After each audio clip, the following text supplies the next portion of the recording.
우리 몸에는 참 많은 기관들이 있죠. 그리고 그 모든 그 기관들은 다 고유의 기능을 가지고 있습니다. 하나님께서 다 쓸데가 있으시기 때문에, 그렇죠? 필요하기 때문에 우리에게 허락하신 것들입니다. 이것은 우리 입 안에 있는 이 침도 마찬가지입니다. 그런데 유독 이 침에 대해서는 좀 부정적인 표현들이 참 많은 것 같아요. 그렇죠? 침 뱉지 마라, 또 뭐 손으로 침 닦지 마라, 침 흘리지 마라. 사람들에게 침이라고 하는 것이 좀 부정적인 이미지로 그렇게 더럽다는 인식이 있는 것 같습니다. 그런데 여러분, 사실 이 침은 잘 아시겠지만 우리 몸에 없어서는 안 되는 아주 중요한 역할을 담당하고 있습니다. 뭐 여러 가지가 있지만 크게 세 가지 역할이 있는데요. 첫 번째는 그 윤활유 역할입니다. 딱딱한 음식을 침을 통해서 이렇게 말랑말랑하게 부드럽게 만드는 역할을 하고 있습니다. 그래서 음식이 우리 넘어갈 때 목 안에 있는 식도를 상하게 하지 않도록 그 음식을 부드럽게 만드는 역할을 하고 있습니다. 그래서 우리가 음식을 이제 여러 번 씹어서 침이 분비되게 하는 게 아주 중요하다고 그렇게 말들을 하죠. 또 두 번째로는 맛을 볼 수 있도록 음식을 이렇게 녹이는 역할도 하고 있습니다. 음식이 침에 분해되면서 그때 분자가 활성화되는데, 그때 뇌에서 그 분자를 통해서 맛을 인지한다고 합니다. 이제 마지막 세 번째는 구강 청결인데요. 음식의 찌꺼기가 입안에 남아있지 않도록 침이 그것을 씻어내는 역할을 하고 있습니다. 그 하루 중에서 입냄새가 가장 심할 때가 언제죠? 잘 모르시나요? 입냄새가 안 나서? 아침에 자고 일어났을 때 보통 입냄새가 제일 심하잖아요. 그 이유가 밤에 잘 때는 침 분비가 이제 원활하지 않기 때문에, 그래서 입안에 박테리아가 활성화돼서 아침이 이제 입냄새가 가장 심하다고 합니다. 이렇게 침이 우리를 위해서 여러 가지 이제 유익한 일을 많이 하고 있는데요. 이 외에도 이제 이런 과학적인 기능 외에도 침에 또 몇 가지 유용한 기능들이 있는 것을 우리가 알 수 있습니다. 대표적으로 이제 두 가지가 있어요. 첫 번째는 침은 방향을 결정해주는 역할을 합니다. 나이가 있으신 분들은 많이 해보셨을 것 같은데, 우리가 어디로 가야 할지 방향을 알 수 없을 때 손을 피시고 약 5cc 정도의 침을 손바닥에 태하고 뱉으신 후에 검지와 중지에 힘을 주시고 탁 치시면 침이 어디로 가야 할지 우리에게 방향을 알려주죠. 또 두 번째로 구급약 역할을 합니다. 벌레에 물려서 우리가 가려울 때 침을 바르면 웬만한 가려움은 어느 정도 해소되는 것을 알 수 있습니다. 특히 이제 발이 저릴 때 아주 유용해요. 코끝에 침을 바르시고 시속 한 10마일 정도의 속도로 이렇게 부지런히 무지르시면 그 발저림이 완화되는 것을 알 수 있습니다. 제가 서두에 약간 이렇게 농담식으로 왜 이렇게 침에 대해서, 더러운 침에 대해서 이렇게 길게 이야기를 했을까요? 바로 예수님 때문입니다. 오늘 본문에서 날 때부터 앞을 못 보는 이 사람을 치유하시면서 예수님께서 침을 사용하셨어요.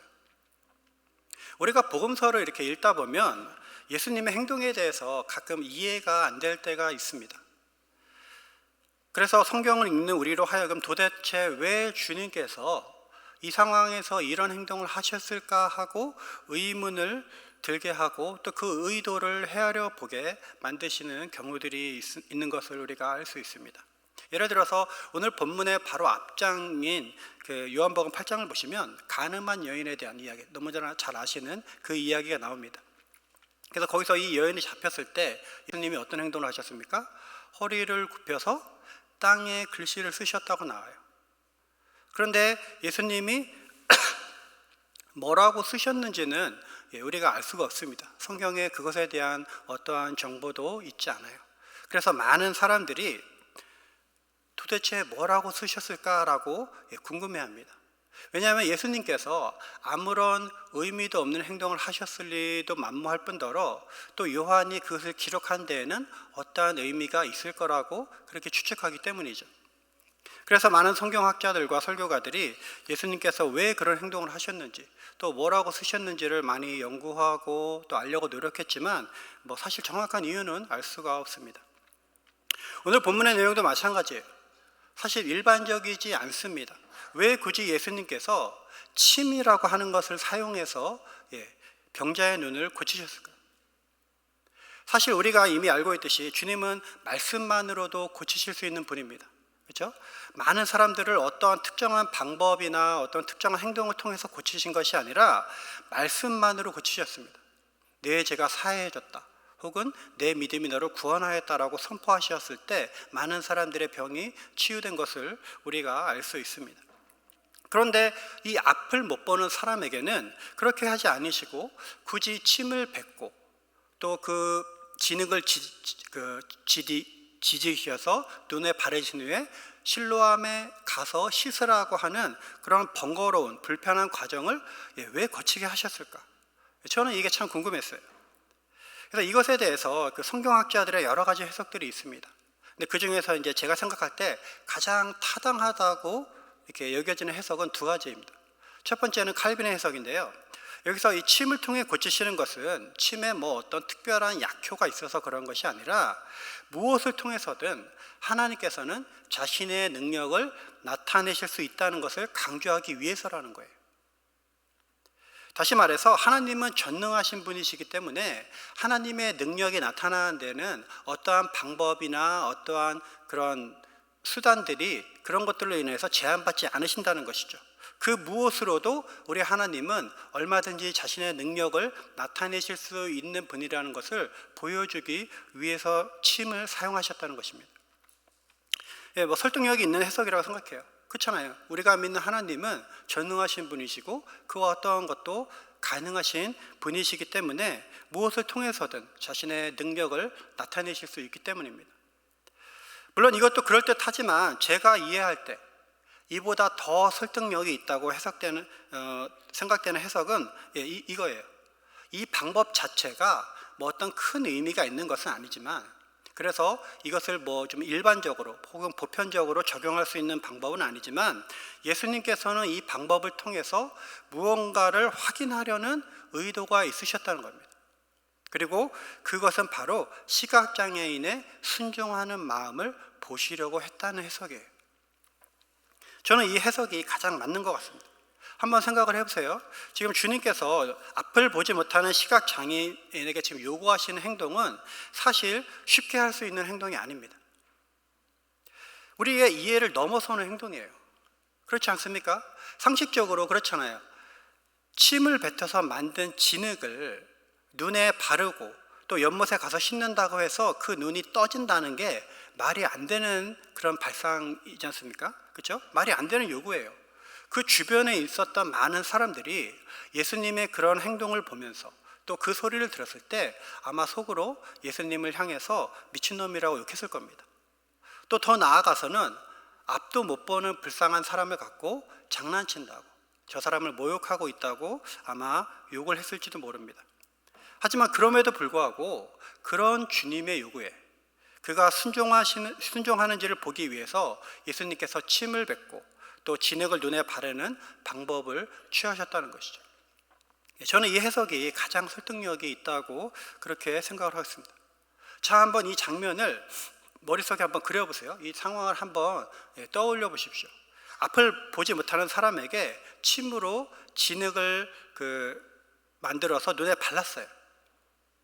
지금 이 사람이 앞을 못 보고 있기에 망정이지 침으로 만든 진흙을 자기의 눈에 붙인다는 것을 만약에 알았다면 아마 못 붙이겠을 거예요. 그렇죠? 더럽잖아요. 그리고는 실로암 못에 가서 씻으라고 말씀하셨습니다. 지금 사건이 벌어지고 있는 이 장소에서 실로암 연못까지 실제로 얼마나 되는 거리가 되는지는 알 수 없어요. 하지만 아무리 짧은 거리라 할지라도 앞을 못 보는 이 사람에게는 상당한 거리임에 틀림이 없습니다. 결코 쉽지 않은 거리예요. 8절을 보시면 사람들이 눈이 떠진 이 사람에 대해 말할 때 앉아서 구걸하던 자라고 이렇게 말을 하고 있습니다. 그러니까 이 당시에 장애를 가진 많은 사람들이, 대부분의 사람들이 그랬듯이 구걸을 하면서 생계를 이어갔던 그런 사람이었습니다. 그리고 대부분 성전 앞에서 구걸을 했어요. 왜 그렇죠? 성전 앞이 가장 많은 사람들이 오고 가는 장소였기 때문에 그렇습니다. 즉 다시 말해서 이 사람은 평생 집과 성전만을 오며 왔다 갔다 했을 가능성이 많은 거죠. 자신에게는 익숙한 길입니다. 다시 말해서 시각장애인은 자기에게 익숙한 길만 다녔어요. 왜요? 익숙하지 않은 길은 갈 수가 없거든요. 두려움의 장소입니다. 불편한 장소예요. 그런 사람이 지금 잘 모르는 연못까지 가야 될 상황에 처한 겁니다. 얼마나 무서웠을까요? 물론 누군가 옆에서 손을 잡고 도와줬을 가능성도 있습니다.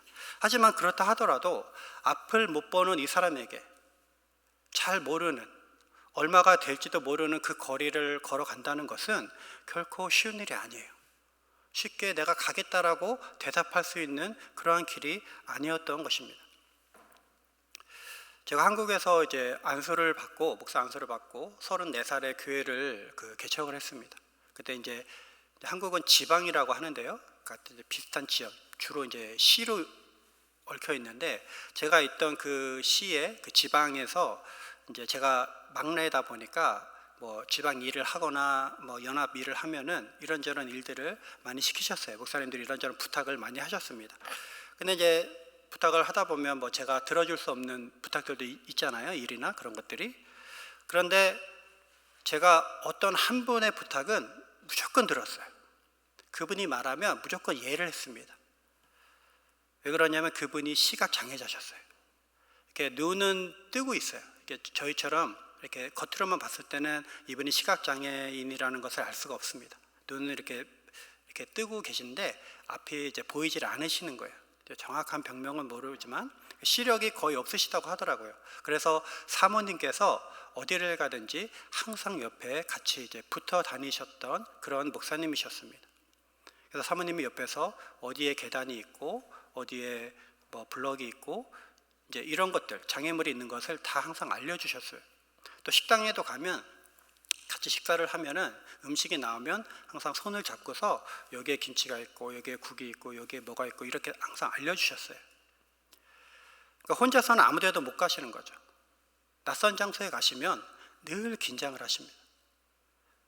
제가 이분을, 그 목사님을 알게 된 후로 이 본문이 다르게 보였습니다. 전에는 큰 의미를 두지 않았는데 이 시각장애인이 실로암 연못까지 가는 게 얼마나 어려운 일인지를 제가 그분을 알게 된 후로 이해하게 됐습니다.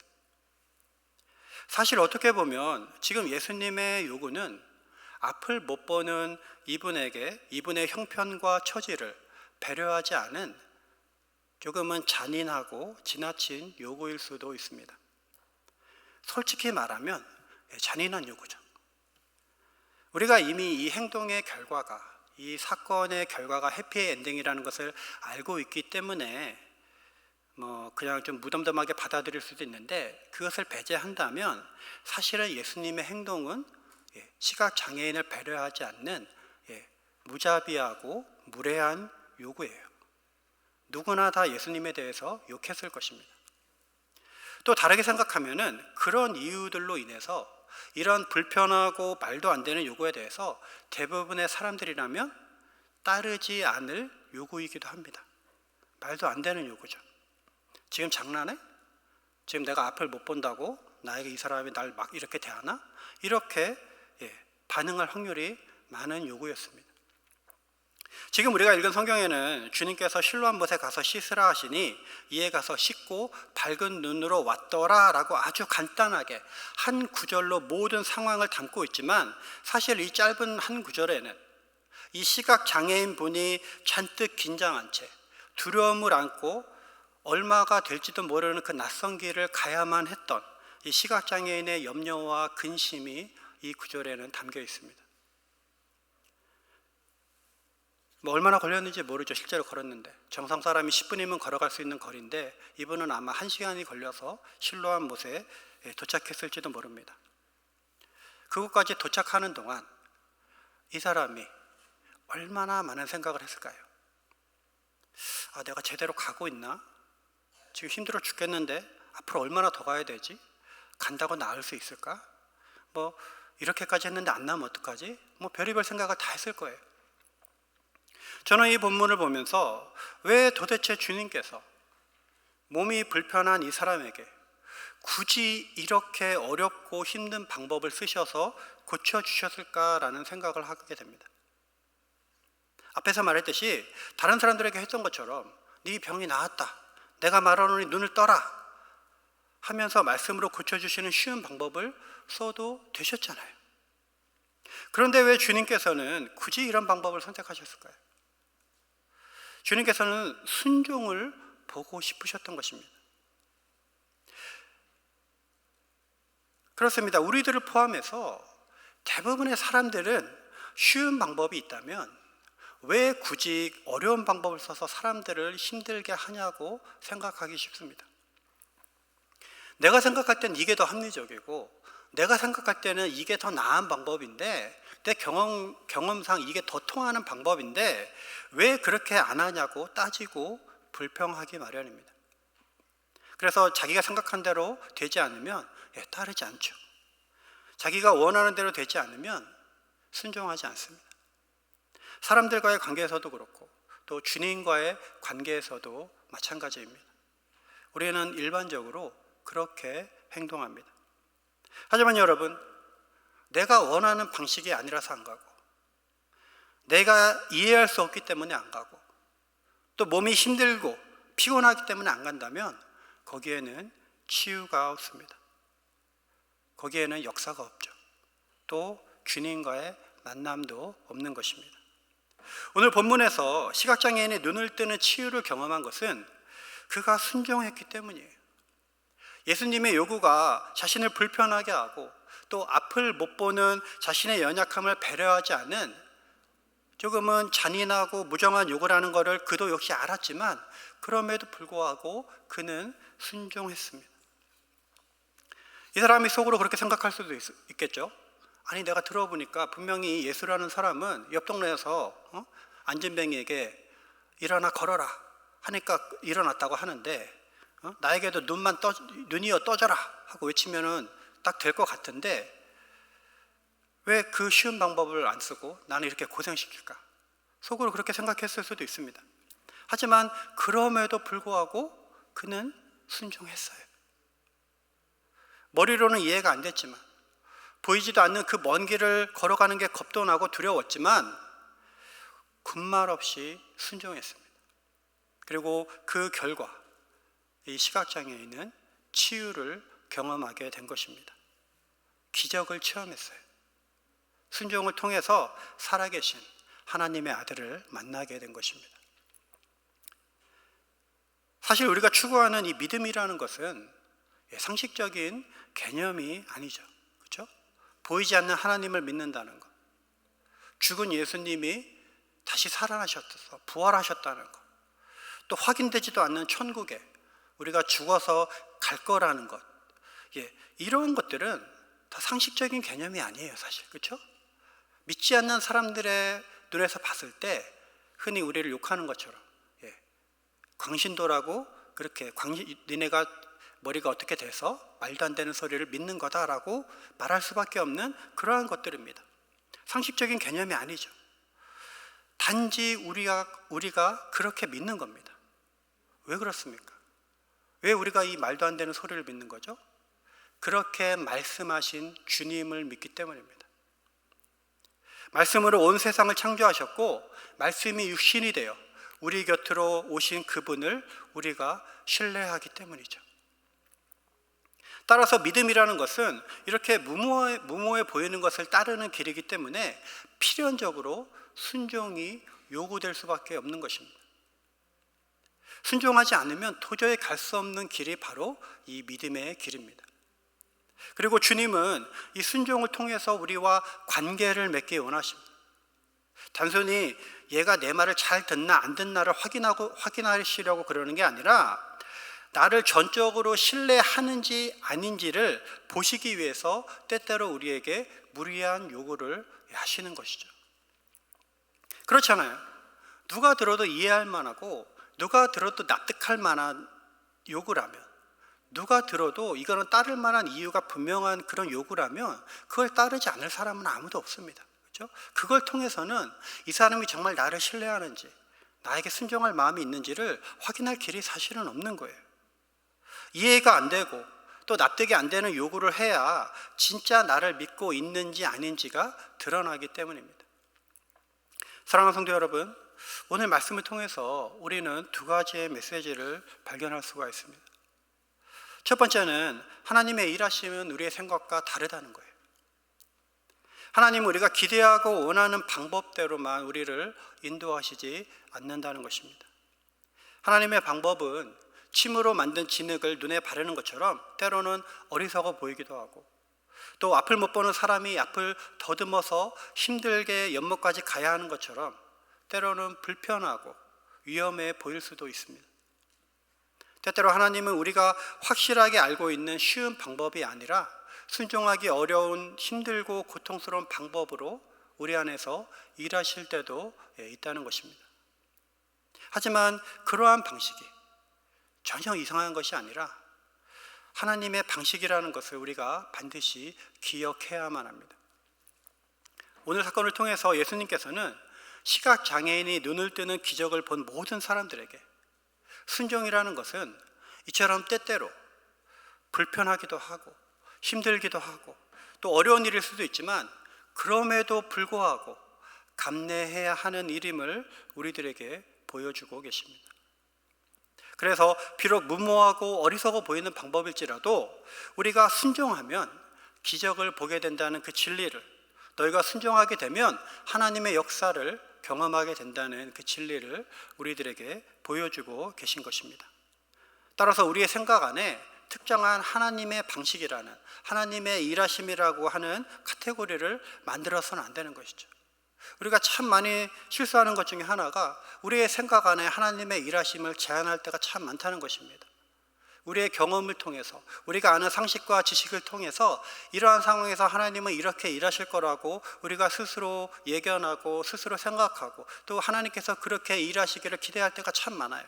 그리고 하나님이 그렇게 하시지 않으면 우리는 불평합니다. 우리는 하나님을 원망해요. 우리의 생각과 기대를 벗어난 하나님에게 모든 탓을 돌릴 때가 있습니다. 하지만 여러분, 그렇게 되면 우리는 하나님의 역사하심을 놓치게 되는 것입니다. 우리가 믿는 하나님이 늘 우리의 생각보다 크신 하나님이심을 우리는 잊지 말아야 할 것입니다. 이어서 두 번째로 오늘 본문이 주는 두 번째 메시지는 우리 모두가 실로암으로 보냄을 받았다는 사실입니다. 7절을 보시면요, 이르시되 실로암 못에 가서 씻으라 하시니 실로암은 번역하면 보냄을 받았다는 뜻이라 라고 이렇게 나옵니다. 실로암이 보냄을 받았다, 또 보내심을 받은 자, 보내심, 이렇게 여러 가지로 해석이 되는데요, 실로암 연못으로 보내심을 받은 소경은 순종하며 그곳에 갔을 때 그곳에서 치유의 기적을 경험했습니다. 두려움의 장소였고 또 불편함과 남모를 어려움이 있었지만 순종하여 그곳에 갔을 때 그곳에서 소경은 가장 큰 선물, 자신이 그토록 고대하고 기다리고 원했던 기적을 경험하게 된 것이죠. 두렵게만 느껴졌던 실로암 연못이 순종하는 순간 치유와 기적의 장소로 변하게 된 것입니다.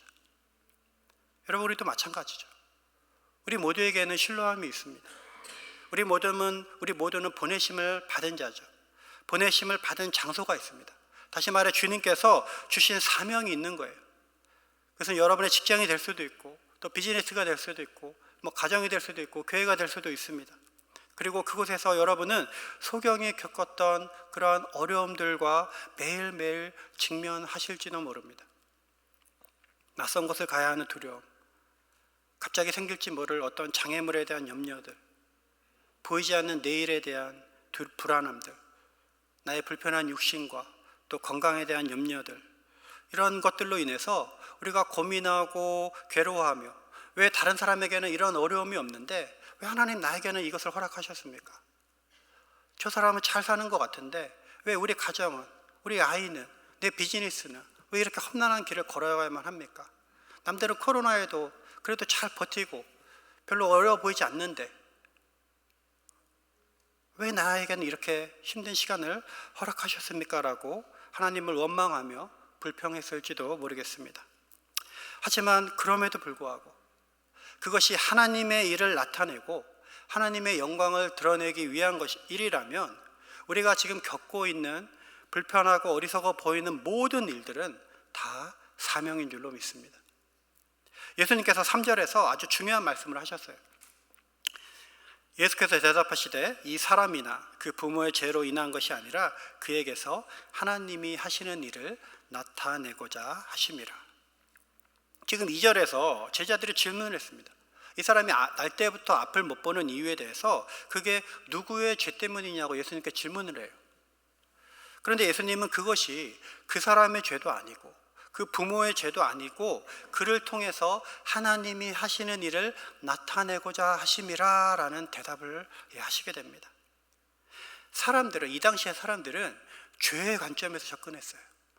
분명히 저 사람이 무언가 잘못한 게 있어서 저래. 저 사람의 부모가 뭔가 하나님께 큰 잘못을 했기 때문에 자녀가 저렇게 고통을 받는 거야 라고 사람들은 죄의 관점에서, 자신들의 관점에서 접근을 하고 해석을 했습니다. 하지만 예수님은 하나님의 관점으로 대답하신 거죠. 우리들은 그렇게 생각하기 쉬워요. 우리가 뭔가 잘못했을 때 그것을 흔히 내 탓으로 돌리기 쉽습니다. 내 죄가 크고 내 노력이 부족하고 내 환경이 좀 부족하고 무언가 잘못됐기 때문이라면서 우리는 그 사람에게서 혹은 나에게서 원인을 찾을 경우가 많습니다. 하지만 예수님은 그것이 그 사람의 잘못이 아니라 그를 통해 일하시고 그를 통해 영광을 받기 원하시는 하나님의 계획이라고 지금 말씀하고 계신 것입니다. 사랑하는 성도 여러분, 그렇죠. 우리가 살아가는 환경이, 지금 내가 처해 있는 환경이 내 기대에 못 미칠 수 있습니다. 경제적으로 우리 가정이 남들보다 좀 부족하고 또 내 건강이 남들만큼 좋지 않고 또 직장에서 관계를 맺고 있는 어떤 상사나 또 동료와의 그런 관계가 우리를 힘들게 할 수 있습니다. 그래서 그런 건강의 문제들이나 혹은 경제적인 어려움들, 또 관계의 어려움들, 여러 가지 환경의 어려움들이 우리를 주눅들게 하고 때로는 우리를 비참하게 만들고 우리의 자존감을 바닥까지 끌어내릴지도 모르겠습니다. 그러면서 그 원인을 여러분 자신에게서 찾으면서 끊임없이 여러분 자신을 공격하고 그래 나는 그래도 싸지, 다 내가 부족한 탓이야 라고 원망하시지는 않았습니까? 그런데 여러분, 그거는 주님이 원하시는 모습이 아니에요. 그건 주님께서 여러분을 바라보시는 관점이 아닙니다. 그것은 세상의 관점입니다. 사단의 관점이에요. 오늘 본문을 통해서 예수님은 우리들에게 분명하게 말씀하고 계십니다. 우리가 가지고 있는 장애도, 우리가 가지고 있는 그 어떠한 가난도, 우리가 가지고 있는 아픔과 고난의 현실들은 모두 하나님의 영광을 드러내기 위한 과정이며 도구라고 주님은 우리에게 말씀하고 계신 것입니다. 우리의 약함을 통해서 하나님은 일하기 원하세요. 우리의 부족함을 통해서 하나님은 자신의 영광을 드러내기 원하십니다. 비록 지금은 우리의 모습이 잠시 초라해 보일지라도 그분의 때에 우리가 그분의 손에 온전히 우리를 맡겨드리고 쓰임받을 때, 우리가 순종할 때 세상이 우리를 통해서, 여러분을 통해서 하나님의 영광을 보게 될 줄로 믿습니다. 사랑하는 성도 여러분, 그러므로 이 사실을 기억하시기 바랍니다. 여러분이 지금 있는 바로 그곳이 실로암의 장소입니다. 역경과 고난의 장소인 동시에 치유와 회복의 장소임을 믿으시기 바랍니다. 순종하지 않으면 어려움과 고난만 있겠지만 우리가 하나님께 순종하는 순간 그곳은 여러분을 통해 하나님의 영광을 드러내는 기적의 장소가 될 줄로 믿습니다. 그렇기에 견디셔야 돼요. 이겨내셔야 됩니다. 끝까지 승리하셔야 합니다. 참고 인내함으로써 이 실로암의 기적을 매일매일의 삶 속에서 경험하시는 저와 여러분들이 되시기를 주님의 이름으로 축원합니다. 기도하겠습니다.